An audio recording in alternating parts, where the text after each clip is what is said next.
Good morning, students. Fifth chapter, Emerging Modes of Business. Chapter number 5, Emerging Modes of Business. और आज का topic है difference between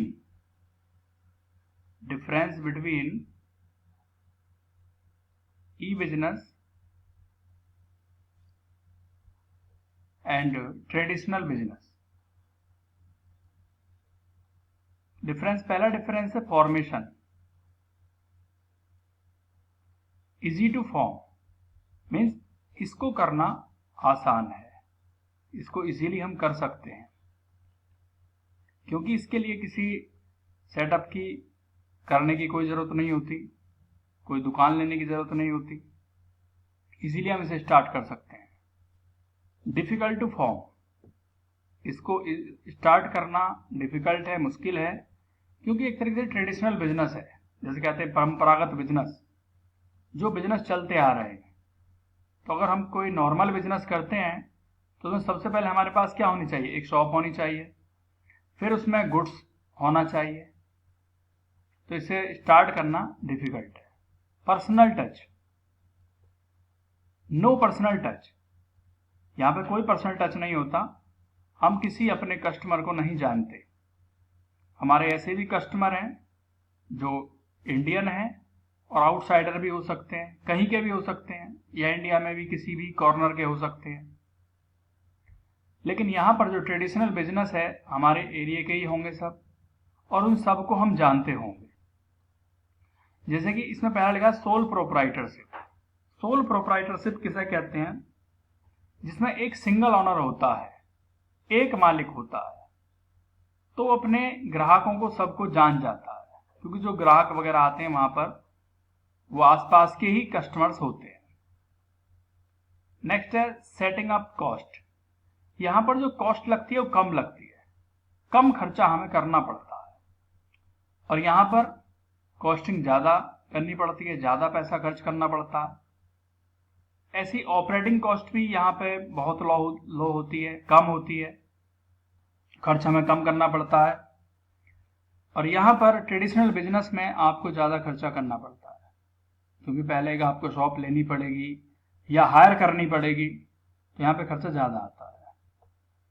physical examination of goods not possible. यहाँ पे goods को physically present होना जरूरी नहीं है, सिर्फ उसकी हम फोटो रख सकते हैं, पिक्चर दिखा सकते हैं, लेकिन यहाँ पे फिजिकली गुड्स होना चाहिए। Ease of expansion, much as internet has no geographical boundary. यहाँ पर कोई जोग्राफिकल बाउंड्री नहीं है। हम अपने देश से बाहर भी बिजनेस को बढ़ा सकते हैं, इंक्रीज कर सकते हैं, एक्सपेंशन कर सकते हैं, कोई बाउंड्री नहीं है इसकी। यहाँ पर डिफिकल्ट है, बहुत सारी लीगल फॉर्मेलिटीज होती हैं जो हमें कंप्लीट करनी होती हैं। नेक्स्ट आता है इसके बाद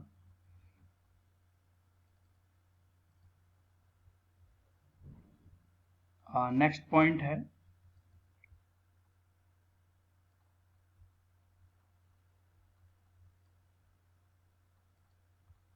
ह्यूमन रिसोर्स रिक्वायरमेंट।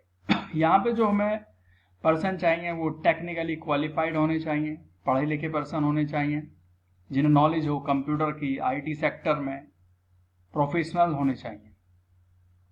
यहाँ पे अगर ज़्यादा पढ़े लिखे नहीं भी हैं तब भी काम चल जाएगा। रिस्क इन्वॉल्व, यहाँ पर हाई रिस्क इन्वॉल्व होता है, क्योंकि हम किसी कस्टमर को नहीं जानते।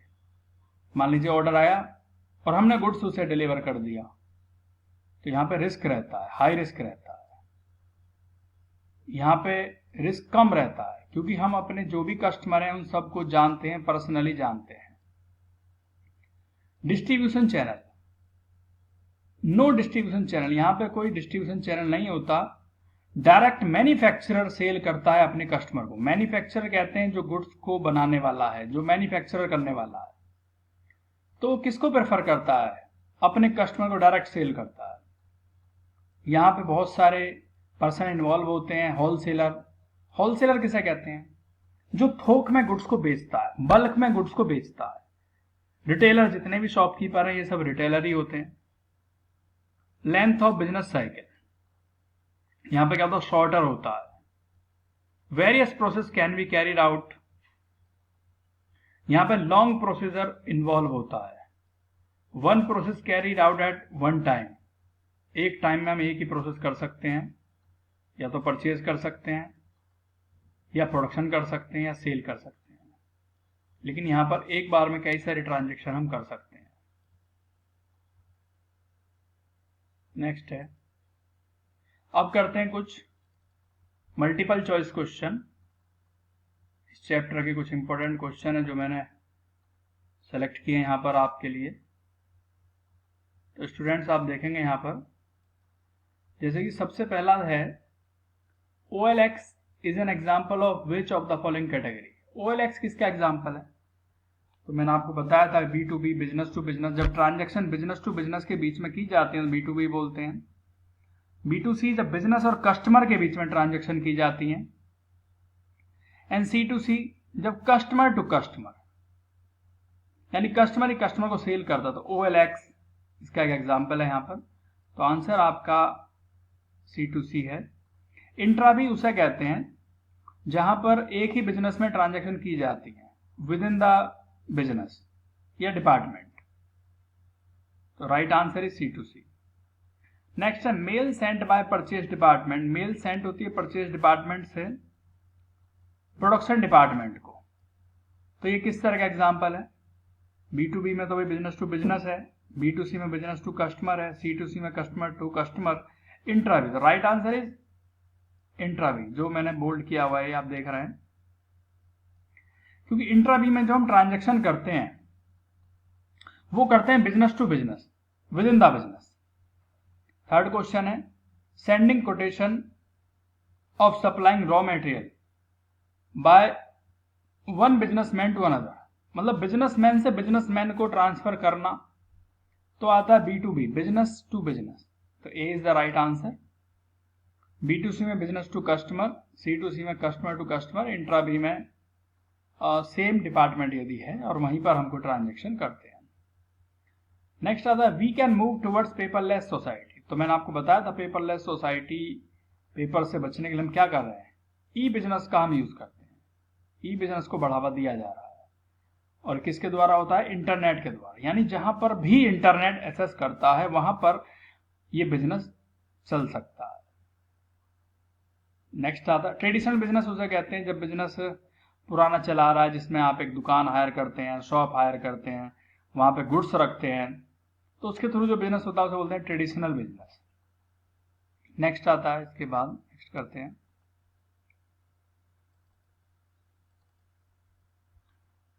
नेक्स्ट है इसमें आपका ये करते हैं, यहां पर क्वेश्चन है 5th नंबर से।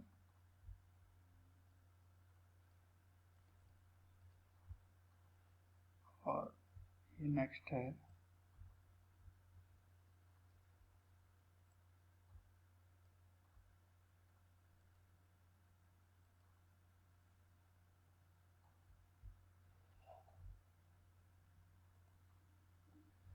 नेक्स्ट क्वेश्चन स्टार्ट करते हैं। 5th क्वेश्चन देख रहे हैं आप यहाँ पे, common name for ATM, debit card और क्रेडिट कार्ड। ATM किसे कहते हैं? Automated teller machine. ATM हर बैंक के अपने अपने ATM होते हैं जिनमें 24 घंटे सर्विस दी जाती है और कभी भी जाके हम अपने पैसे निकाल सकते हैं, विड्रॉ कर सकते हैं। ऐसी डेबिट कार्ड होता है। डेबिट कार्ड में जितना अमाउंट हमारे बैंक बैलेंस में है उतना ही बैलेंस हम यूज कर सकते हैं। क्रेडिट कार्ड में जितना बैलेंस आपके पास है उससे ज्यादा आप यूज कर सकते हैं। तो मेट्रो कार्ड इज क्या है इसमें? तो इसमें आंसर आएगा स्टूडेंट्स स्मार्ट कार्ड। नेक्स्ट आता है we can reach large number of customer. हम लार्ज नंबर ऑफ कस्टमर के पास कैसे पहुंच सकते हैं? तो ई बिजनेस के द्वारा हम लार्ज नंबर ऑफ कस्टमर तक पहुंच सकते हैं। क्योंकि ट्रेडिशनल बिजनेस तो वो जो अपना परंपरागत बिजनेस है जिसमें हम शॉप परचेज करते हैं या हायर करते हैं, फिर उसमें गुड्स रखते हैं। लेकिन ई बिजनेस क्या है कि ई बिजनेस में हम कहीं पर भी बिजनेस कर सकते हैं जहां पर इंटरनेट एक्सेस करता है, यानी अपने देश में भी और अपने देश के बाहर भी। नेक्स्ट आता है personal inspection of goods is possible under, तो इसका आंसर है ट्रेडिशनल बिजनेस, क्योंकि उसमें हम इंस्पेक्शन कर सकते हैं, जांच पड़ताल कर सकते हैं। ई बिजनेस में हम गुड्स को देख नहीं सकते, केवल उसकी पिक्चर देख सकते हैं, फोटो देख सकते हैं, लेकिन उसका इंस्पेक्शन हम नहीं कर सकते। इसके बाद कुछ क्वेश्चन और हैं जो मैंने लिखे हैं आपके यहाँ पर। जैसे पहला क्वेश्चन है यहाँ पर, what does E stand for e commerce? E commerce में ई की फुल फॉर्म क्या है? ई क्या स्टैंड करता है? तो इसका राइट आंसर है इलेक्ट्रॉनिक। ये जो देख रहे हो आप, ये आंसर है यहाँ पर। एंड नेक्स्ट है, which two party interact in B2C transaction? तो business and customer interact with each other in B2C, जिसमें बिजनेस और कस्टमर दो इन्वॉल्व होते हैं। And the last question is, which is the common mode of payment e commerce? तो किसके द्वारा कर सकते हैं? कॉमन कर सकते हैं क्रेडिट कार्ड। तो स्टूडेंट्स कुछ क्वेश्चन थे जो आपके कंप्लीट हुए। Thank you.